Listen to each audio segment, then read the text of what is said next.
아무래도 이제는 해외에서 들어오는 입국자들의 코로나19 확진 감염세가 증가 추세에 있다 보니까 서울시가 이런 정책을 내놓은 모양인데 실제로는 이제 추세가 많이 줄어들면서 무용지물이 아니냐, 과잉 행정이 아니냐라는 얘기가 흘러나오고 있는 것 같습니다. 상황에 맞게 또 이제 바꾸면 되는 것이겠죠. 알겠습니다. 코로나19 감염으로 지난주에 국내에서 의료진이 처음으로 사망하는 일이 있었습니다. 문재인 대통령에 이어서 정세균 총리마저 애도의 뜻을 표했는데요. 직접 들어보겠습니다. 경북 경산에서 감염 위험 속에서도 의연하게 환자 진료에 최선을 다하시던 의료인이 유명을 달리하는 불행한 일이 있었습니다. 깊은 애도를 표하며 자가 격리 중이라 빈소도 제대로 차리지 못한 유가족들에게 안타까움과 위로의 말씀을 드립니다. 네, 유호정 기자. 지난주 이제 문재인 대통령이 사실은 이렇게 최일선에서 뛰고 있는 우리 의료진의 첫 사망에 대해서 깊은 애도를 표했는데 아무래도 국내에서는 첫 사례죠. 그러니까 외국에서는 여러 이제 의료진들의 사망 사고가 계속 외신을 타고 들어가긴 했습니다만.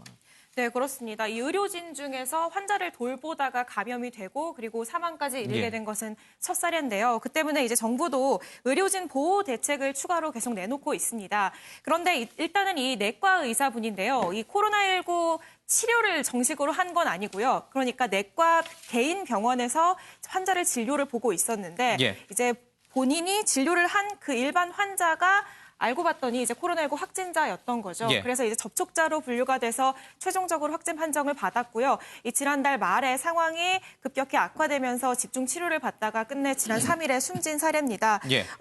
일단은 의료진 중에서 감염이 된 통계 수치는요. 240명입니다. 그러니까 전체 확진자 중에 2.4% 정도인데요. 이 중에 이 코로나19 선별진료소에서 직접 코로나19를 치료를 하다가 감염이 된 의료진은 3명이고요. 이 나머지는 60명이 넘게는 그냥 이렇게 일반 병원에서, 개인 병원에서 진료를 보다가 감염된 사례입니다. 아무래도 일단 이 큰 병원 같은 경우에는 보호장부도 갖추고 있고 이런 여러 가지 방역 시스템이 갖춰져 있지만 이런 소규모 개인 병원 같은 경우에는 만약에 코로나19 확진자가 왔을 때 보호장비가 없는 경우가 많기 때문에 좀 이렇게 감염에 취약한 상태다라는 지적이 나오고 있는 상황입니다. 사실 저희들이 이제 이 소식을 지난 목요일 날, 4월 2일 날 긴급 속보로 해서 전해드렸죠. 당시에는 이제 사망하기 하루 전이었습니다. 저희들이 사실관계 확인에 조금 부주의했던 관계인지 좀 사실상 오보를 낸 셈이 됐는데 어쨌든 하루 뒤에 숨진 이 고인에 대해서 저희들이 명복을 빌겠습니다. 요즘 참 이 날씨가 좋아졌어요. 그래서 주말이면은 이 답답함을 참지 못하고 다시 거리로 나가는 사람들이 참 많아졌습니다. 지난주 서울 윤중로뿐만 아니라 전국 곳곳에 유원지에는 가족 단위로 이 바람을 쐬러 나온 산책하러 나온 가족들이 굉장히 많았죠. 네, 그렇습니다. 날씨 좋고 꽃도 피고 게다가 최근에는 실내 활동이 급격하게 늘어나다 보니까 답답함을 호소하시는 분들 많습니다. 그래서인지 이 주말에 이 봄 날씨를 즐기러 나가신 분들 많으셨는데요. 저희가 취재기자가 주말에 나간 시민들의 이 얘기를 직접 들어봤습니다.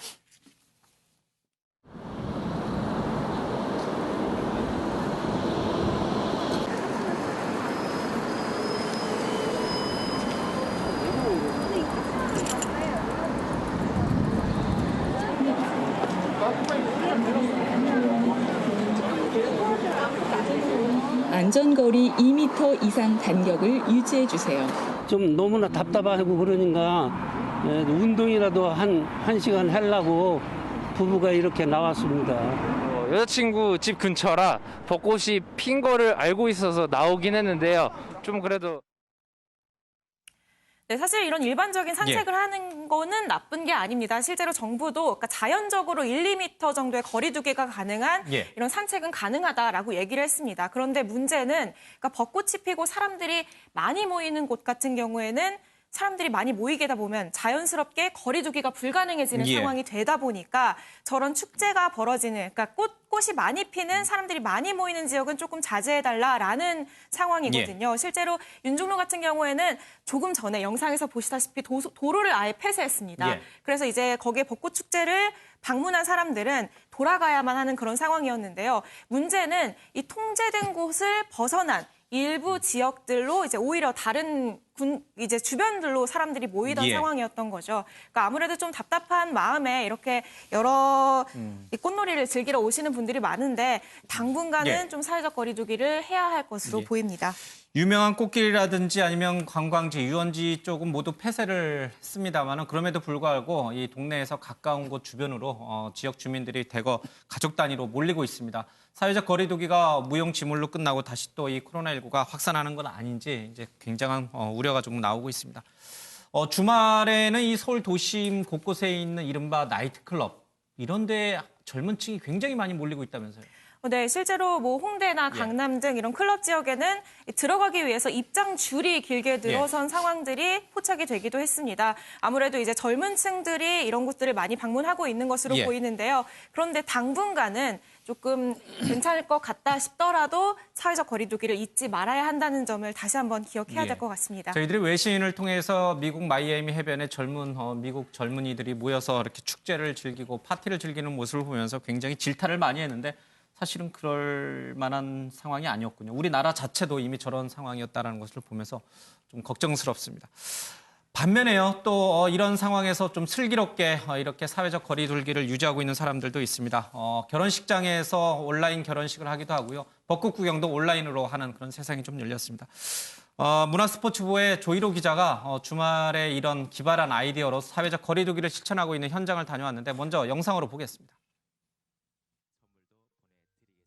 이곳에서는 신랑, 신부, 그리고 사회자인 저만이 함께 하고요.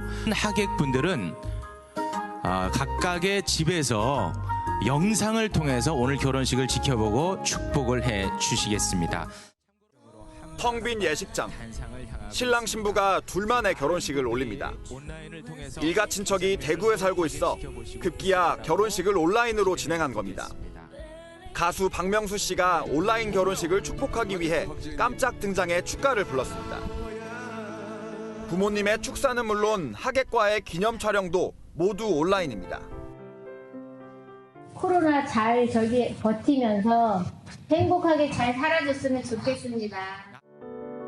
온라인으로 대체된 건 벚꽃놀이도 마찬가지입니다. 벚꽃이 만개한 석촌호수는 보시는 것처럼 현재 출입이 통제된 상황입니다. 대신 시민들은 온라인으로 벚꽃 중계를 보며 아쉬움을 달래고 있습니다. SNS에는 사회적 거리두기 캠페인과 관련한 패러디도 등장했습니다. 두 사람이 서로 떨어진 채 원격으로 킥복싱을 하는가 하면 사회적 거리두기 스타일을 하겠습니다. 지자체에서도 캠페인을 독려하는 패러디 영상을 올려 화제가 됐습니다. 오늘 멀어져야 내일 만날 수 있습니다. 이미 BTS와 봉준호 감독, 배철수, 배우 심은경 등이 온라인 응원 릴레이를 펼치고 있는 상황. 지친 가운데 시민들은 저마다의 방법으로 사회적 거리두기를 이어가고 있습니다. MBN 뉴스 조희로입니다.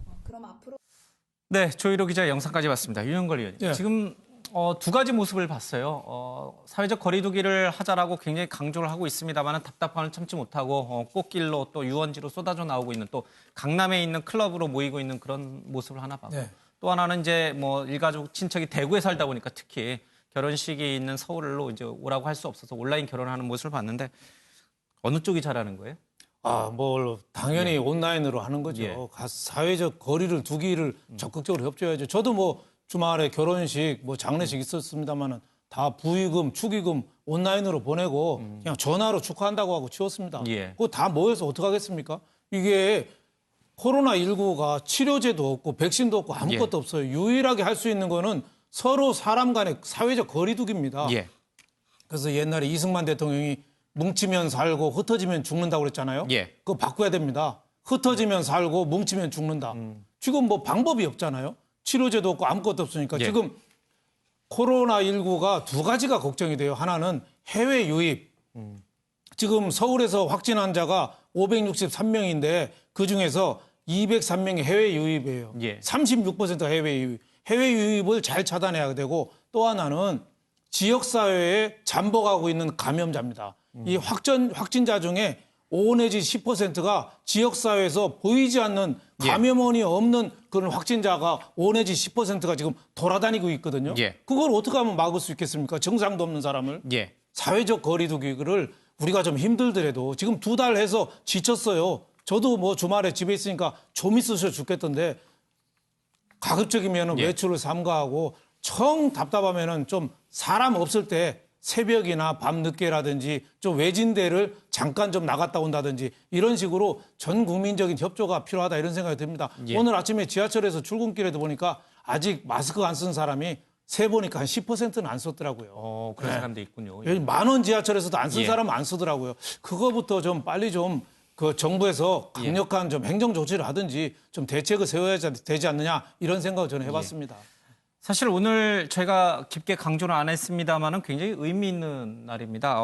지난 2월 20일 이후 처음으로 신규 확진자, 하루 확진자가 47명으로 50명 이하로 떨어졌어요. 원래 정부가 이 고강도 사회적 거리두기를 한 목표는 신규 확진자를 하루 50명 이내로 떨어뜨리겠다는 게 주 목표였잖아요. 사실 그러면 목표는 달성이 된 거긴 합니다만은 우리가 그걸 축배를 둘 수가 없는 거예요. 방금 이런 상황들 때문에. 그러니까 46일 만에 50명 이하로 떨어졌다고 하거든요. 이거는 상당히 의미가 있긴 하지만 이렇게 이 비교적 그러니까 좀 사태가 완화되어 간다는 징후가 나타났을 때 약간 무섭다는 느낌이 드는 것이 지난번에 신천지 대감염 사태가 터지기 직전에도 그때 마치 고비가 가닥에 잡혀가는 것 같은 느낌이 들었었고 그때 그래서 정부에서 약간 조금 뭐 이렇게 좀 안심하라는 듯한 메시지가 나오고 있을 때 경제 살리기를 좀 하자 이랬죠. 그럴 때 갑자기 대감염 사태가 터진 거거든요. 그래서 이번에도 숫자가 줄어들면서 많은 분들이 약간 좀 해이해지고 유동인구가 늘어난다고 하거든요. 이럴 때 다시금 또 어떠한 사태가 생길 수 있기 때문에 이런 때일수록 우리가 더 긴장감을 가지고 지금 2주 더 강화된 사회적 거리두기를 연장했으니까 이때 마지막으로 좀 우리가 이 사태를 다잡아보자 이렇게 온 국민이 동참할 필요가 있어 보입니다. 신규 확진자가 47명으로 줄어든 것은 이제 지난 주말에 이 검사 건수가 10,000건에서 6,000건을 좀 줄어서 검사 건수가 줄어서 생긴 반사효 효과도 있습니다만 어쨌든 코로나19가 조금씩 누그러지고 있는 것은 좀 분명해 보입니다. 그럼에도 불구하고 긴장의 끈을 놓아서는 안 된다. 이재명 지사도 그렇고 뭐 진중권 전 교수도 그렇고 강조하고 있습니다. 절대 긴장의 끈을 놔서는 안 된다 이런 생각이 좀 듭니다. 자, 이런 가운데 미국 월스트리트저널이 정은경 질병관리본부장을 진정한 영웅이다라고 하면서 굉장히 대서특필했고 주말 내내 그게 굉장히 화제가 된 뉴스였어요. 네, 그렇습니다. 월스트리트 저널에서 이번 코로나19 사태의 진짜 영웅은 이 선출직 공무원이 아닌 이런 전문가들, 보건당국 책임자다라는 이제 취지의 글을 올렸는데요. 여기에 정은경 본부장이 굉장히 비중 있게 소개가 됐습니다. 그러니까 월스트리트 저널에서 이 정은경 본부장을 어떻게 설명을 했냐면 일관되고 솔직한 언급, 정보에 근거한 분석, 인내심 있는 침착함은 대중에게 굉장한 강력한 역할을 했다. 이런 얘기를 했어요. 굉장히 잘 분석을 했더라고요. 그러면서 특히 이 글 마지막에는 이 수면 시간, 잠은 얼마나 자냐라는 질문에 정은경 본부장이 1시간 이상은 잔다라는 답변을 했다. 이 부분으로 글을 마무리하면서 얼마나 이제 열심히 일을 하고 있는지를 굉장히 잘 드러내는 글을 올리기도 했습니다.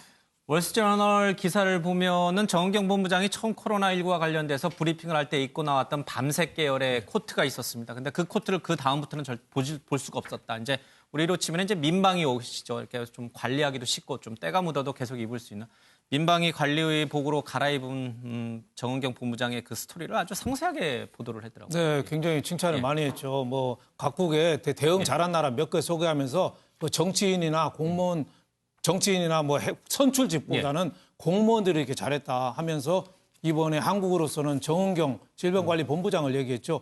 과거 그 첫 번에는 그 옷도 정장 스타일의 옷을 입었는데 마이를 입었죠. 지금은 뭐 노란 옷 거의 민방위복인가요? 거의 뭐 작업복 비슷한 옷을 입고 민방위복입니다. 대통령도 입는 네, 그거 입고 또 머리도 갈수록 숏커트하고 또 염색도 좀 안 해서 흰 머리가 좀 많이 나온 이런 모습이 또 두드러졌고 또 잠은 얼마나 자느냐 또 기자들이 물어보니까 1시간보다는 더 잔다. 정말 질병관리본부장 정은경 본부장이 열심히 했죠. 같이 일했던 전직 질병관리본부장한테도 물어보면은 정말 성실한 사람이다 이런 얘기를 해요. 그래서 앞으로도 우리 정부에서 정치권에서도 정은경 본부장이 앞으로도 더 좀 힘을 실어줬으면 좋겠어요.